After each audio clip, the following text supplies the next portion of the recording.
She slept with a loaded sidearm on the nightstand, and an 80-pound Belgian Malinois pressed against her spine every night for 3 years, and she trusted exactly one living creature on this earth. The fog rolled off the Pacific in thick grey sheets, swallowing the cliffside cabin whole, and to Captain Sarah Mitchell, that fog was the only thing in the world that felt honest anymore. It didn't lie to her. It didn't ask questions. It just came in every evening around 5 and erased the world outside her windows, and she was grateful for it every single time. She lived 11 miles outside a town called Driscoll, on a stretch of the northern California coast, where the cell towers gave up trying about 4 miles back. The cabin had been her grandfather's, a fisherman's place built low and stubborn against the wind, and Sarah had spent the better part of 3 years turning it into something closer to a bunker than a home. Steel shutters on the windows facing the road, a generator buried under the woodshed, a perimeter of motion lights strung through the pines that she'd wired herself, because she didn't trust anyone else to do it right, and because the work gave her hands something to do at 3 in the morning, when sleep wouldn't come. She had served 12 years as a combat medic attached to a Marine Special Operations Unit, 3 deployments to Helmand, and 1 to a place she still wasn't legally allowed to name out loud. She had pulled boys younger than her little brother off the dirt, with their legs gone, and kept them breathing long enough for the helicopter. She had done it well. She had done it so well that the Corps gave her a Bronze Star with a V device and a letter from a general, and none of it had stopped the dreams. The dog's name was Diesel. He'd been a military working dog, explosive detection and patrol, attached to a different unit than Sarah's, but stationed close enough that their paths had crossed more than once in the sand. He was retired now, medically, after a blast had taken most of the hearing in his left ear and left a scar that ran like a pale seam through the black fur along his shoulder. He'd been matched to Sarah through a program that paired wounded veterans with wounded working dogs, and the moment he'd stepped out of the transport crate and looked at her with those flat amber eyes, something in both of them had recognized something in the other. They didn't need words. They'd never needed words. For 3 years they had lived like that, the two of them, in a silence that Sarah had built carefully, brick by brick, around herself. She didn't watch the news. She didn't have a television. She fished. She chopped wood. She ran the tree line every morning at dawn, with Diesel loping silent beside her.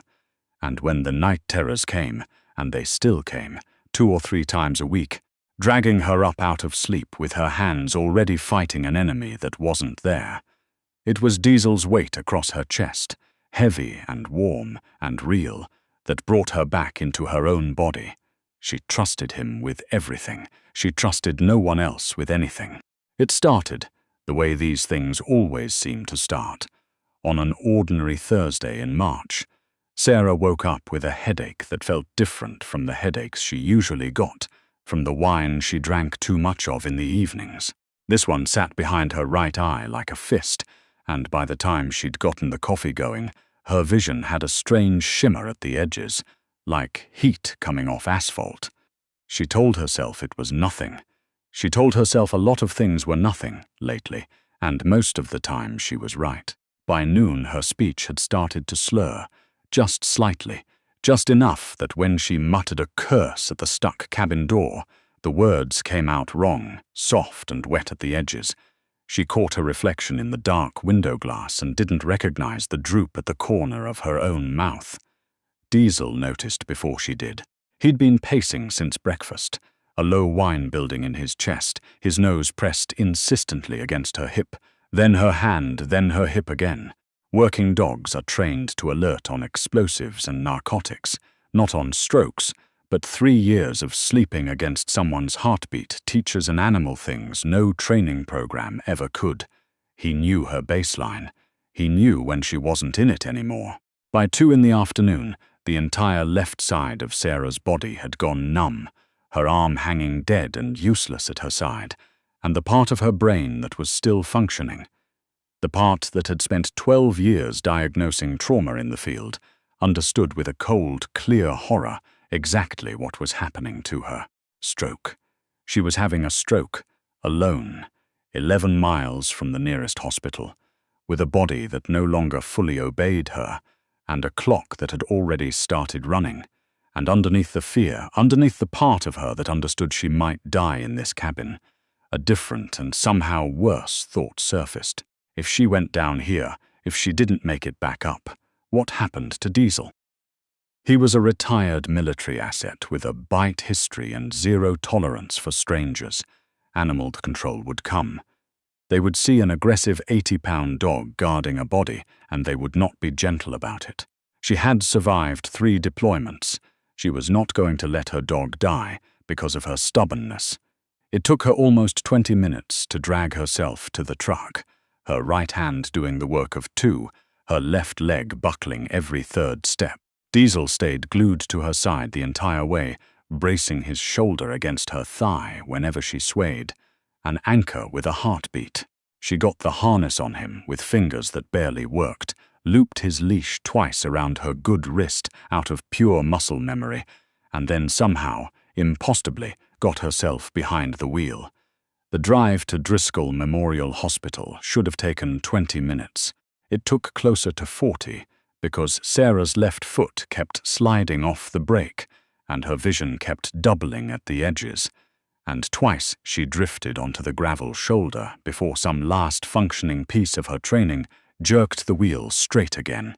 Diesel sat upright in the passenger seat the whole way, alert, rigid, his eyes flicking constantly between the road and her face, and once when her eyes fluttered shut for a half-second too long, he let out a sharp bark that snapped through the cab like a gunshot and brought her back. "I'm here," she slurred. "I'm here. I'm here." By the time the hospital's lit-up sign broke through the coastal haze, Sarah could barely keep the truck in its lane. She managed to get it stopped, more or less, in the ambulance bay, threw it into park, and half fell out the driver's door. Her legs gave out the second her boots hit the pavement. She caught herself against the side of the truck, then against Diesel, who braced under her like he'd done it 100 times before, because in another life, on another continent, he probably had. Together they staggered toward the sliding glass doors, the decorated combat medic and the scarred military dog, both of them held together by nothing but momentum and loyalty. The doors hissed open, and the world became too loud, too bright, too much. Fluorescent light, the antiseptic smell that some buried part of Sarah's brain still associated with field hospitals and bad news, a baby crying somewhere, a television bolted to the wall playing a daytime court show no one was watching. After 3 years of wind and pine trees and silence, it hit her like a physical wall, and she stumbled, catching herself on the corner of the check-in desk. It wasn't Sarah, swaying and pale and clearly in medical distress. That froze the waiting room. It was the dog. Diesel's hackles rose the instant the doors closed behind them, sealing him into a box full of strangers with his handler visibly failing. Every instinct burned into him by years of training screamed that this was a hostile environment, and his person was compromised. His ears, the good one and the scarred one both, pinned back. His lips peeled away from his teeth in a silent warning that made the closest 3 people in the waiting room scramble backward into the wall. "Ma'am, you can't bring a dog back here unless—" the woman at registration started, half rising from her chair. Sarah didn't hear the rest. The room tilted hard to the left, and she went down, her shoulder hitting the linoleum with a thud that echoed through the lobby like a dropped weight. "I need a doctor over here now," someone shouted, and a young physician in scrubs, a man with a name badge that read DR, Alan Prescott, came jogging out from behind the nurse's station, his eyes already cataloguing the slack left side of Sarah's face, the way her left hand lay limp and curled. "Possible CVA, get me a gurney." He reached down toward Sarah's wrist to check her pulse, and Diesel exploded. It wasn't a bite. It was a warning, jaws snapping shut a half-inch from Prescott's forearm, with a crack loud enough to silence the entire room, followed by a guttural, rolling growl that seemed to come from somewhere far older than the dog standing in front of them. Prescott yanked his arm back and stumbled into a wheelchair, knocking it over with a clatter. "Jesus, security! I need security in the lobby!" Diesel planted himself directly over Sarah's body. 4 legs braced, head low, teeth bared at the widening circle of staff and patients, who'd backed themselves against every available wall. A woman near the vending machine was crying. The court show on the television played on, oblivious to an empty corner of the room. 2 security guards arrived at a near sprint, and the lead guard, a broad-shouldered man named Driscoll, no relation to the town, who'd done 2 years as a corrections officer before this job and thought he'd seen aggressive, pulled his department-issued taser and leveled the red dot at Diesel's chest. "Call him off! Call your dog off right now, or I will drop him!" Sarah, fighting through the grey static crowding the edges of her vision, understood the threat with perfect, terrible clarity. She forced her good arm up and wrapped it around Diesel's neck, pulling herself half upright, shielding him with what little of her body still worked. "Don't!" she managed, the word coming out warped and thick. "Don't you touch him!" It was a standoff. The guard's hands were shaking on the taser.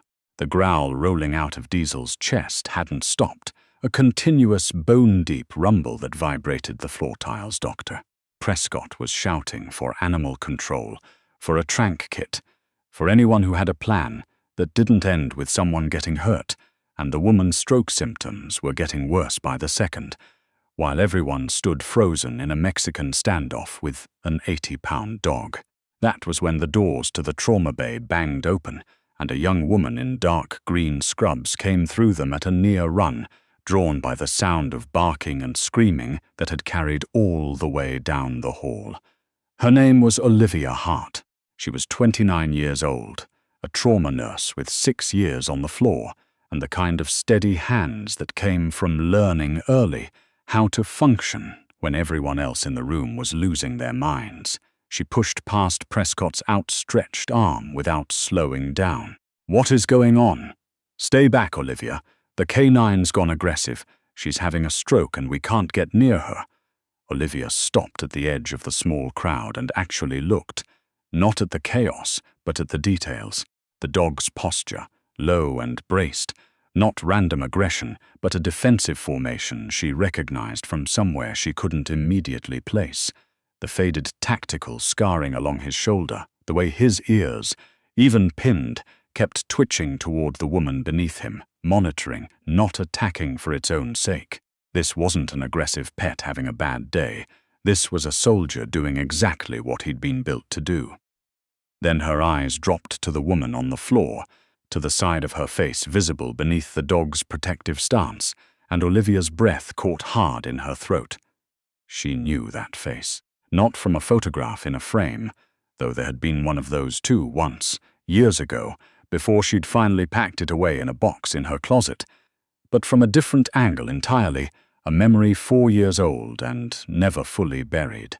A small, pale scar above the left eyebrow, shaped like a fishhook. She had stitched that scar herself, in a forward surgical unit outside Kandahar, on a medic who'd been brought in half-conscious after dragging 2 wounded Marines 50 yards under fire. "Oh my God," Olivia whispered. "Sarah." Her gaze swept down to the dog, and something cold dropped through her stomach. The scarring, the missing portion of the left ear. She'd heard, years ago, second-hand, through a chain of people who barely remembered to tell her, that her brother's old working dog had survived the blast that killed him, survived and been quietly retired, adopted out to someone in his unit who'd then disappeared off the radar entirely. She had never learned the dog's new name. She had stopped asking eventually because asking hurt too much and got her nowhere. But she would know that dog's eyes anywhere, because her brother Ethan had sent her 100 photographs of them from the other side of the world in the 18 months before an IED took him outside a checkpoint nobody even remembered the name of anymore. "Put the taser away," Olivia said. Driscoll didn't lower his weapon.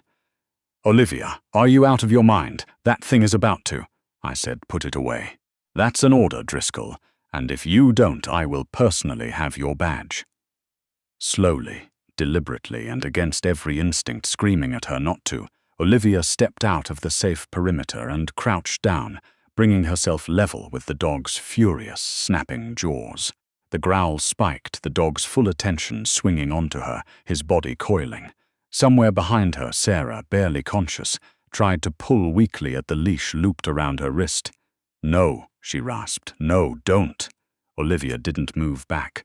She held perfectly still, close enough to feel the heat of the dog's breath, and she reached down into a part of her memory she had spent 4 years trying very hard not to visit. A word her brother used to say in his letters home, a word he'd trained into this dog as the last line of a command sequence, a release word that meant the fight was over and it was safe to stand down. A word that was supposed to belong only to a handler who was never coming home. She looked into the dog's wild amber eyes and said it. Atlas. The single word landed in the chaos of that emergency room like a stone dropped into still water, and for one suspended second everything stopped. The growl cut off mid-breath. The dog's body, which had been coiled tight as a spring, went suddenly, completely still. His ears, both of them, the whole one and the scarred one, snapped upright, and his eyes, which had been locked on Olivia's throat a moment before, widened and searched her face with something that looked almost like disbelief. He knew that word. He had heard it only from one voice in his entire life, buried under years of dust and gunfire and grief, and it was not possible that he was hearing it now from this stranger kneeling in front of him, except that some part of him, some deep and unbreakable part, recognized something in her face, in her voice, in the shape of the word itself, that made the command land anyway. The fur along his spine smoothed flat. A high, thin whine climbed out of his chest, nothing like the growl from a moment ago, and he took one trembling step forward and pressed his black nose into Olivia's open palm. He didn't bite. He surrendered. A collective breath went out of the room. Driscoll lowered the taser, his arm shaking with the sudden absence of adrenaline. Dr. Prescott, still half-tangled in the overturned wheelchair, stared like he'd just watched something defy physics. Olivia kept her eyes on the dog, running her fingers slowly through the thick fur at his neck, feeling his heart slamming against his ribs. "Good boy," she said softly, and her voice cracked right down the middle. "Stand down. You did good. You did so good." Then the trained nurse in her snapped back online all at once. "Move. I need a gurney over here. She's actively stroking out. Somebody call a stroke alert." The room surged into motion. Prescott and 2 orderlies got Sarah onto a gurney, her face grey, her left side completely unresponsive now, blood pressure numbers that made Prescott's jaw tighten as he shouted orders down the hallway toward the imaging suite. "Clock's ticking. Get me a CT now. We need TPA eligibility in the next 40 minutes or we lose the window." They swept Sarah through the double doors and into the deeper machinery of the hospital, leaving Olivia standing alone in the lobby, with the leash gripped tight in her hand and a dog straining gently against it, whining low in his throat, watching the doors his handler had vanished through. "No," Olivia said, giving the leash a firm, practiced tug. "She's in good hands now. You stay with me." Miraculously, he obeyed. He sat, heavy and exhausted, his eyes fixed on the swinging doors, and Olivia sank down onto the floor beside him because her legs had simply stopped being willing to hold her up. The hospital administrator wanted the dog removed immediately. Olivia, sitting on a plastic chair in the break room 20 minutes later, with 80 pounds of military working dog, resting his head in her lap, told the man flatly that if anyone touched that dog, she would walk out the front door and not come back, and something in her voice must have convinced him she meant it, because he left without another word. For the next 3 hours, while a team of neurologists fought to open the blocked vessel in Sarah Mitchell's brain, before the damage became permanent, Olivia sat with her hand resting on the dog's scarred shoulder and let herself remember things she'd spent 4 years keeping carefully boxed away. Her brother Ethan had been 26 when he died, 2 years older than Olivia, a marine working dog handler, with a laugh that filled up an entire room and a habit of calling home every Sunday, no matter where in the world he was. He had written to her constantly about his dog. Not Diesel, not yet, but Atlas, a name Ethan had chosen himself, half as a joke about the dog's stubbornness, and half because he genuinely believed the animal was carrying the weight of the whole platoon on those broad shoulders. He described the training, the late nights, the bond that had grown between them in the brutal heat of deployment, until the two of them moved like a single creature. He'd written that if anything ever happened to him, he hoped someone good would take Atlas, someone who'd understand what the dog had given.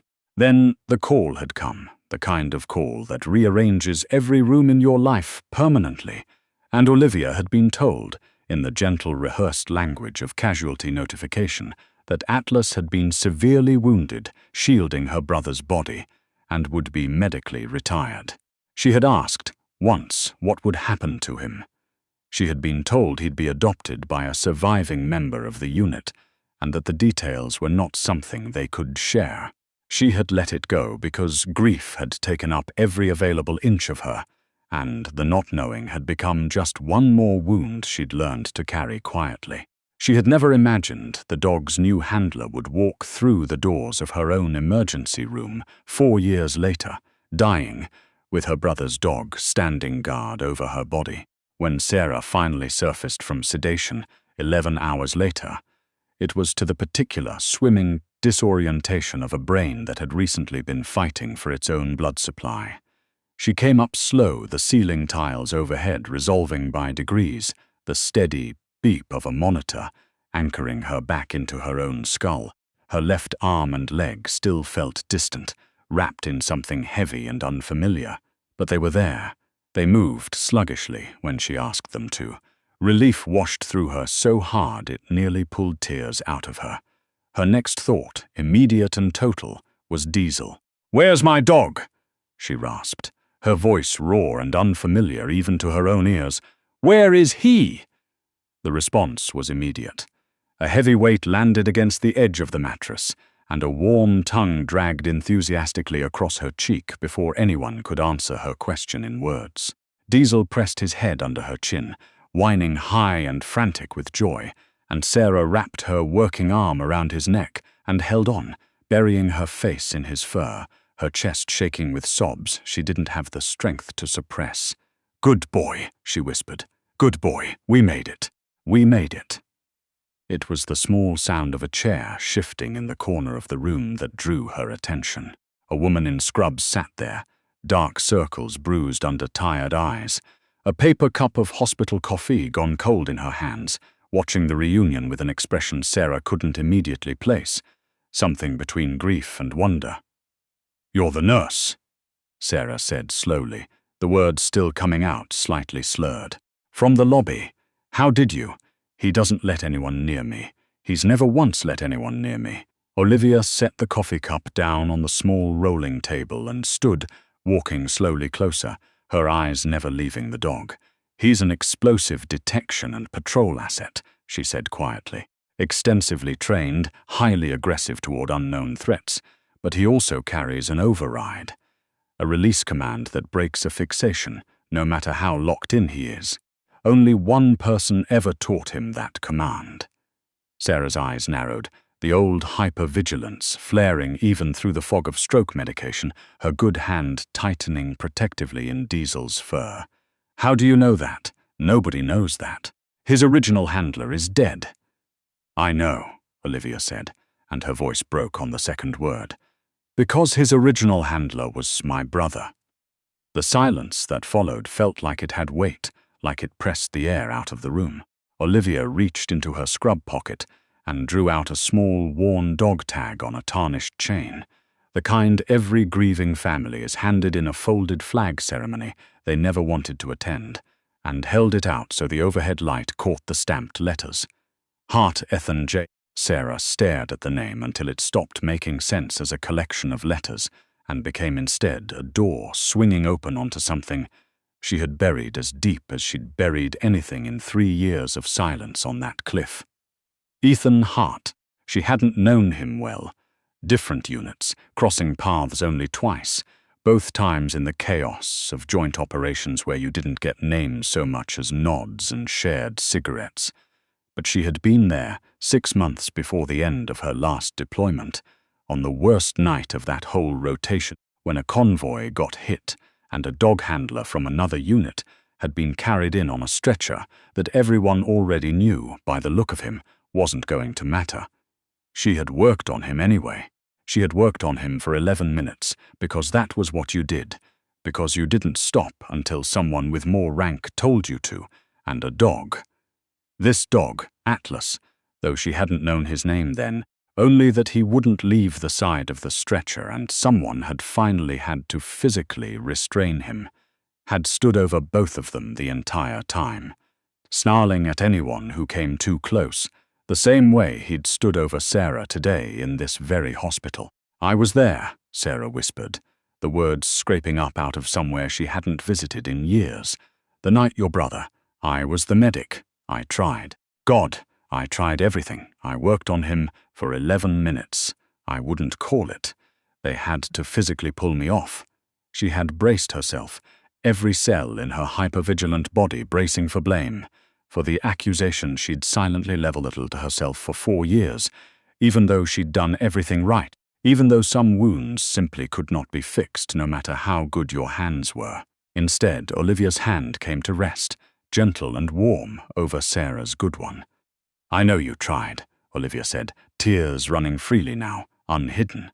"He trusted you with his life that night, and somehow 4 years later, he sent you his dog to trust with mine." Diesel let out a low, contented huff and pushed his heavy head against their joined hands, a warm, breathing bridge between two women who had been carrying the same grief alone in different corners of the world, without ever knowing the other existed. The cliffside cabin would still be there when Sarah was strong enough to go home, 11 miles of silence and fog, and steel shutters built to keep the whole world out. But something in that hospital room had already started to crack the foundation of all that careful isolation, and for the first time in 3 years, the quiet didn't feel like the only safe place left to her. The standoff, in every sense that mattered, was finally over.